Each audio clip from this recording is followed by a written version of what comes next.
man and his magic friend. He was called August Dapper. He had the special ability of knowing what other people were thinking in just a moment. His special secret to make this was reading. He did it all the time, every moment, every day. He was interested in a story to hear about. Basically, it told two murdered women.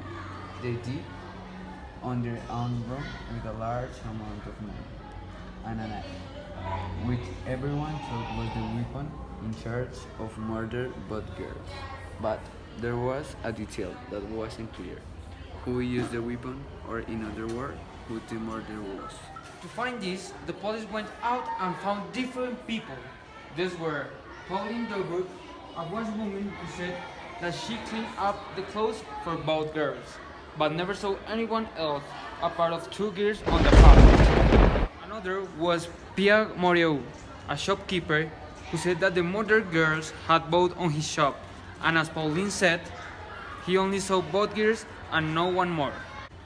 Jules Migrand, a banker, said that the murdered girls, Mrs. L. Spanache and her daughter, had taken out all their money 3 days before her death. A policeman said he heard two voices on the apartment, one from a Frenchman, another from a Spanish man. Alfonso Garcia, a Spanish, said he was on Rue Morgue but not all the apartment. He heard another voice, but it was from an Englishman. Then William Bird, an Englishman, said he heard voices from a Frenchman, as the police said, and from an Italian man. Then Alberto Montani, an Italian man, said that two voices were from a Frenchman. At the end, it appeared a doctor who examined the bodies. He said both were strangulated by a strong person.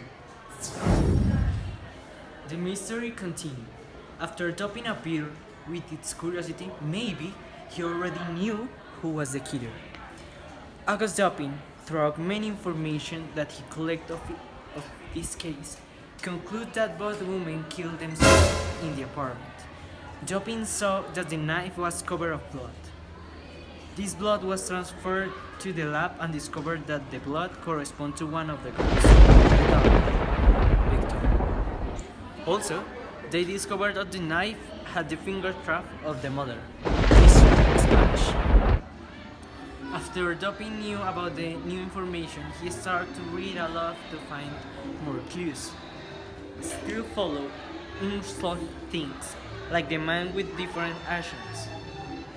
In one of the readings of Dopin, he found the word infidelity, so he knew that this word had something to do with the case.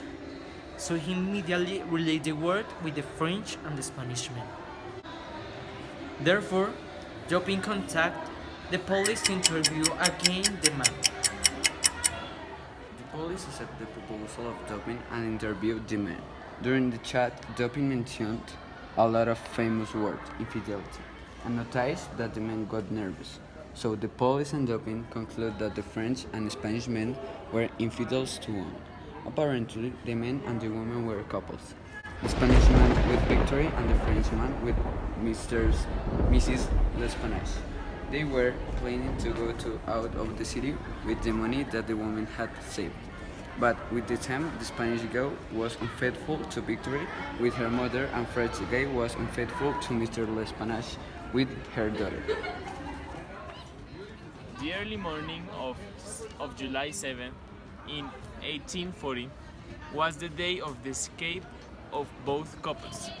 The men were waiting in the car while the women were in the apartment. In the act, Victory asked to her mom if she loved Anthony, the Frenchman, and he answered, "Yes, of course. Is the love of my life." Victoria felt sad with her mother because she knew that her boyfriend was with her. She could no longer take the blame and confessed all to her mother. Suddenly, Mr. Spaniel began to strangle Victory to her death. But she felt guilt because she was also with Victory's boyfriend. So she decided suicide after having murdered her own